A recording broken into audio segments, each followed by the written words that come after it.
يوم رد الفضل، الجزء الأول. كتاب ومضات تربوية. سماحة الشيخ منتظر الخفاجي دام عطاؤه. لا يوجد يوم بهذا الاسم إلا في خيال هذا الشيخ. كان يتمنى أن يكون هنالك يوم في محرم نحاول فيه أن نرد جزءا من فضل سيد الشهداء الحسين عليه السلام وأصحابه، بل وكل من ضحى لأجلنا.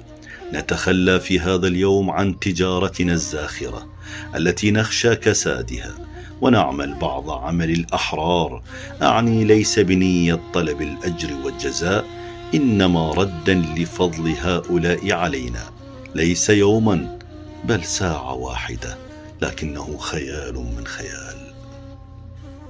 ورغم ذلك فإن بيانه قد ينفع، وربما تنزله إلى ساحة التطبيق، والله ولي التوفيق. من المعلوم أننا سمعنا قول الرسول الأعظم لسيد الشهداء: أن لك عند الله مقامات لا تنالها إلا بالشهادة، من كتاب أضواء على ثورة الإمام الحسين.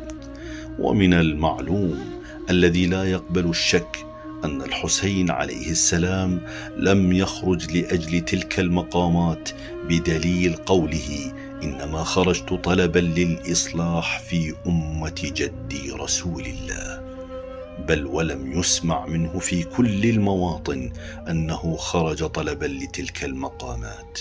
إذن هو خرج من أجلنا إن كنا أمة جده. وعندما أقول لأجلنا لا أقصد الشيعة بل ولا المسلمين، وإنما كل من كانت له الإمكانية ليكون في أمة رسول الله.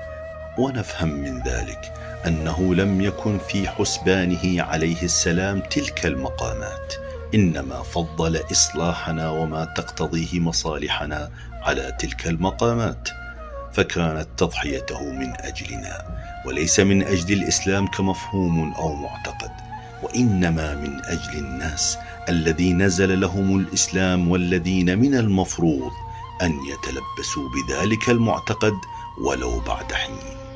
فكل ما قدمه عليه السلام من نفسه وماله وعياله وأصحابه وأحبائه، وكل ما مر به من صعوبات وبلاءات وظلم وآلام، هو من أجلي ومن أجلك، بصراحة ودون تورية.